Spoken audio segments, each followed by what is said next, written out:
Christine, you've been horsing around with music since you were about 16 years old. Yeah, yeah. How did that start?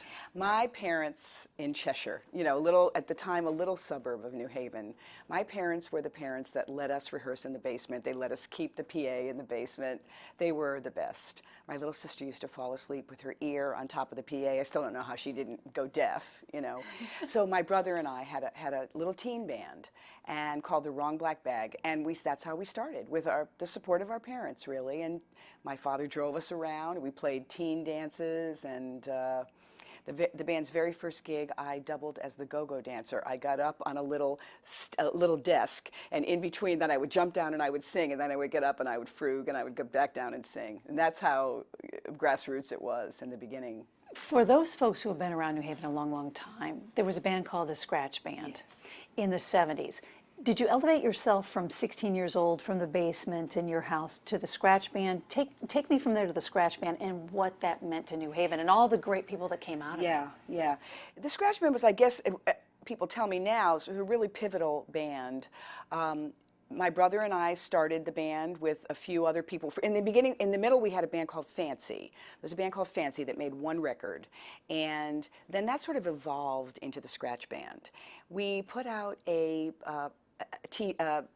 newspaper ad for a guitar player, and a guy with hair halfway down his back named George Smith showed up, G.E. Smith, showed up with his girlfriend and knew all the same songs we did, and we knew an incredibly strange variety of eclectic songs, and he knew them all. So we thought, this is the guy, and we took him into the band, and that was really sort of the quintessential lineup of the Scratch Band. Who else came out of that band? Well, Mickey Curry, who then still plays with Bryan Adams, and Paul Asola, who went on to be in the Saturday Night Live band with G.E. and myself, where I still am, and Robert Orsi, who was a great harmonica player, award-winning harmonica player and blues singer from Hartford. So was Michael Bolton horsing around with you guys at that same that time period? Always different bands. His bands never crossed with ours. He was more New Haven. We worked out of a great studio called Synchron and then Trod Nossel in Wallingford. So we really there was a stable of artists over there, and Michael was much more in with the New Haven group, and of course went on to great success. So when did the Beehive come to you, and what did you say to yourself? I'm just going to wear this for the rest of my life. In the beginning, it wasn't. In the beginning, it was just I wanted to do something for a publicity shot, and I thought about the Ronettes, which is so interesting because Ronnie Spector is such a good friend of mine now. But I thought about the Ronettes, and I thought, what can I do? So I started ratting my hair up, and I did it for the picture, and everybody went nuts. I mean, they went nuts in a way that I'd never expected. And I thought, I always loved the girl groups, and I could rock this. I could rock it as a rock and roller, sort of looking like a member of a girl group. And of course, it later almost came back to bite me in the foot, because the B-52s asked me to join when Cindy left, but she was only going to be gone for a little while. So I said, no, I didn't really want to. But they contacted me, and they said, wouldn't you like, and I was, nah, no. I didn't want to leave what I had to only do one tour with them. But when did you know that was going to stick and that was going to give you your icon, your logo?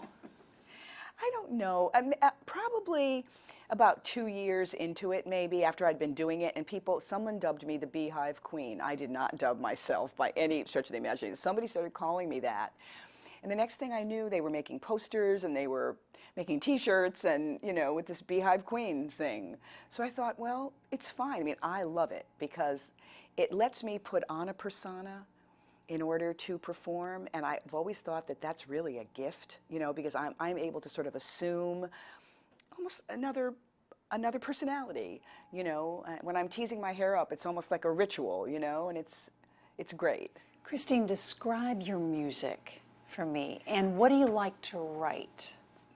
I'll use my dear friend Dave Marsh, who was one of the founders of Rolling Stone, founding editors of Rolling Stone. Dave calls it contemporary rock R&B. And he likened it to people like Johnny Lyon, Southside Johnny, Bruce Springsteen, people like this, who take rhythm and blues and skew rock and roll a little bit through the lens of rhythm and blues and soul music. I'm a big record collector, and my chief area of expertise is Southern soul music from the 60s and 70s. Play a little of that yeah, for us? Well, Southern soul music is Percy Sledge. I see you walk with her see you talk to her. It tears me up. Percy Sledge, When a Man Loves a Woman. It tears me up.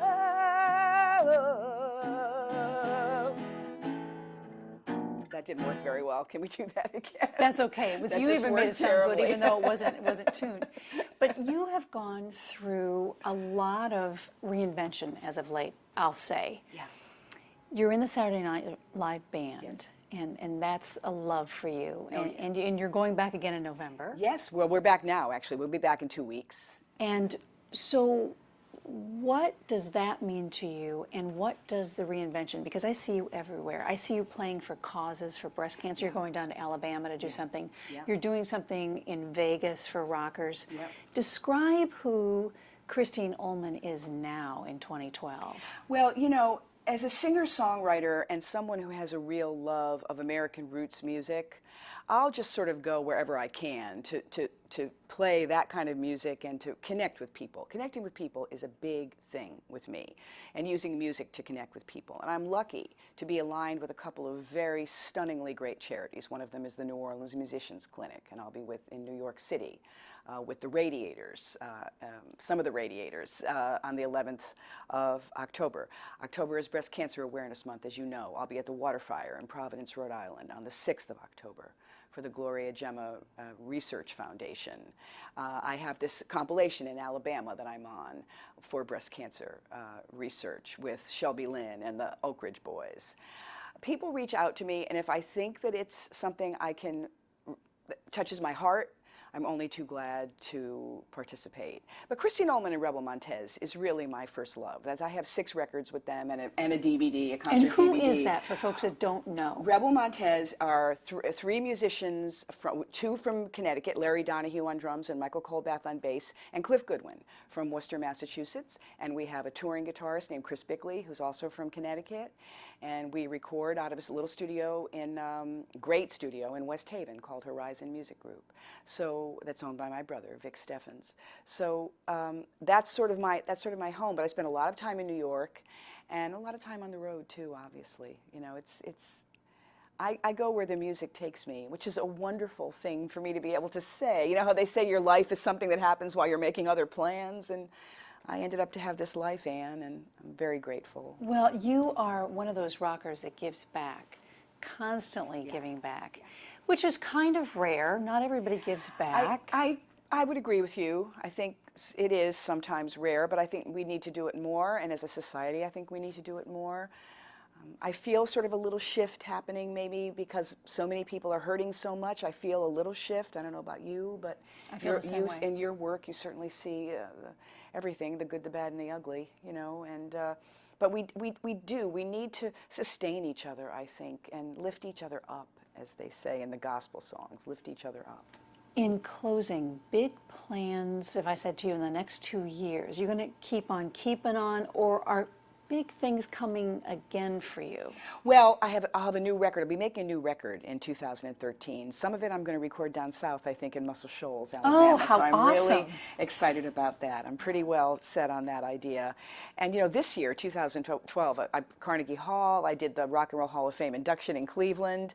But also next year coming out, I've worked with the Rolling Stones producer, Andrew Lou Goldham, and we have an international release coming out of his ALO orchestra of Rolling Stones songs. So I'm really excited about that. People like Johnny Marrs. I mean, it's really a great, great record, and I'm very excited. That's coming out in February. So, and I've got half the year is booked already, and I'll be on the road, and people can see me in Connecticut, and I love the Connecticut audience is so near and dear to me, and I hope I'll see as many of them as I can, this year and next year. Well, thanks so much, because you're just awesome, and you give back so much to the state of Connecticut, and we thank you for that. Thank you, Anne. Thank you for having me, always. You betcha.